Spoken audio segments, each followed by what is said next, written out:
It's a crazy thing to come into stark realization that nobody really likes your game. And I think that's what's happening with Ninja Theory as they look at the feedback from the fans themselves and the player base that is playing on the Xbox. And it's showing that no one likes this game with a completion rate below 90%, which is an epic failure in regards to the gameplay and the player base that are purchasing this game and coming back not completing the game for its brief output. I'm talking about a 5-hour game and no one's willing to putting the time to actually see through the story. And it's just showing all the weak elements of this game coming together and making something that is unbearable to the player base to actually finish. And I think that's a testament to the quality of the game. If the player base finish a 5-hour game, it's just showing that people don't like your game. People don't like the story that you're putting out. People don't like your characters enough to finish the game. And that is a complete package of a concept failure that we're seeing within Ninja Theory Studios. And we can blame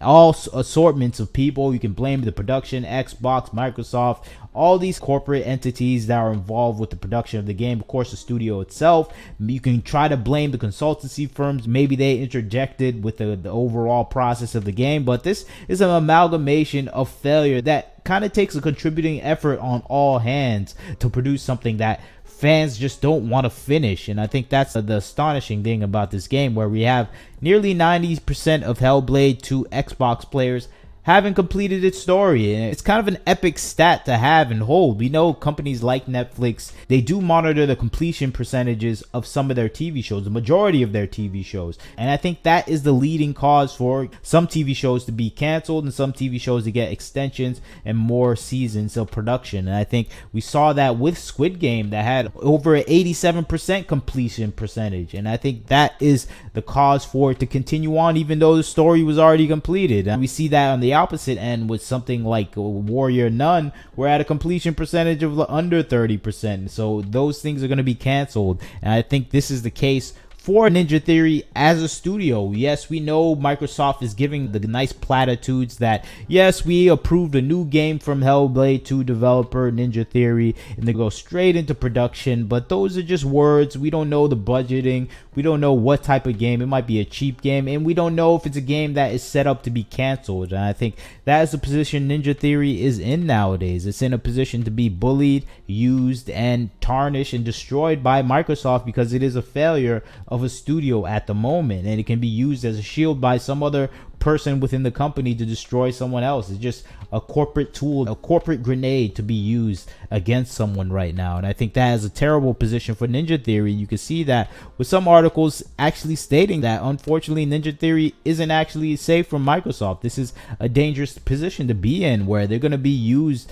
as a corporate tool now to blame someone for something. And I think that is a situation for Ninja Theory. It's in a kind of a tight situation where whatever they produce, it has to be something amazing, and they're going to be given projects that are probably useless or uninteresting, and they're not going to be able to choose their next project. And I think that is a death blow to a studio, where someone's going to be choosing your project and it may be just an abject failure of a project that is actually there to send your studio to closure. And I think that is the case with Ninja Theory and their position within the Microsoft organization, within the Xbox organization. It is in dangerous waters, and I think it is showing and reflecting back of what we expected to occur with this game. For me, I'm not a person that is interested in walking simulator type of games. I know the obsessive focus on graphics is something that we've seen from AAA studios and companies, especially these DEI driven games where they try to over focus on these qualities, trying to distract you from the poor storytelling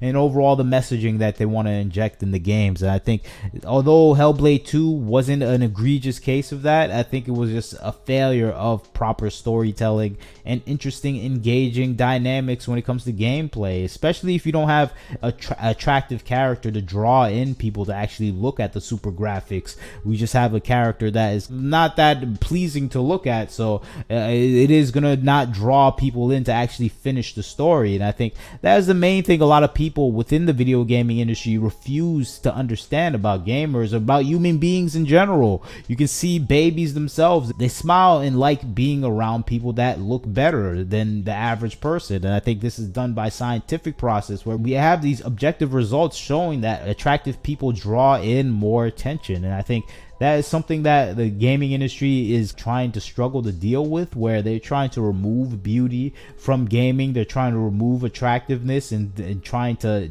shape and change the minds of people, saying you don't like this. But that is a drawing case. That is a drawing thing. That is a drawing element within the gaming industry. And I think if they just had something more attractive and appealing to look at, it would change the dynamics of this completion percentage, where it wouldn't be a 90% incomplete completion percentage. It would probably be 50-50 because the story's not as great anyways, and walking simulators are boring anyways. So I think it's in a bad position regardless if it does that. But I think what their position is, what they're doing with the game is just not something that is appealing to gamers in general. And I think this is the best example of that, where you're making a game that's hyper realistic, and this is a time where gamers just don't want hyper realistic things anymore. We just don't care about that. We want something that's interesting, fun, engaging, and attractive to look at, unfortunately, for those progressive political activists out there. Not to say this character is extremely ugly or anything. It's just whatever. She's just a character. She's a kind of an NPC looking character, so we just disregard her. And I think that's the case with this game, where you disregard the main character mostly, and you're just walking around for the most part. And I think that's the problem right here. It wouldn't matter if the character was just extremely interesting and attractive to look at, but that is going to be a cause for concern when the game is strictly about the looks. If it's about the looks, people are going to judge you about the looks. If it was about the gameplay, you could have the ugliest character possible. No one would care because the gameplay is amazing. But the game is about looks, and you're not bringing attractive looks, so people are going to just draw away from the game. And I think this is logic and marketing 101 that used to be understood in America, at least back in the times where people cared about making money. And I think that is the problem with this game. It's not overly activist oriented. It's not anything like that. I don't think it's woke or anything like that. It's just following bad business practices when it comes to attracting a fan base. And I think that is the case of modern gaming, where it's just following bad business practices. If your entirety of your game is focused on the looks and the design, you're going to have to make something attractive to the gamers. The gamers are going to be drawn in by the looks. And their marketing campaign was just look at the hair on her upper lip. Look at the realism of her sweat. Look at the crevices and the wrinkles. I'm like, okay, I really don't want to see that. And that is not attracting me to the game. And I think that's why I like this picture they chose. They focus on the ugliest features, saying, look how hyper realistic this person looks. Look at all the imperfections and the ugliness. I'm like, okay, I'm not here to game to see people's ugliness and imperfections. I want to see something that is interesting and engaging and attractive.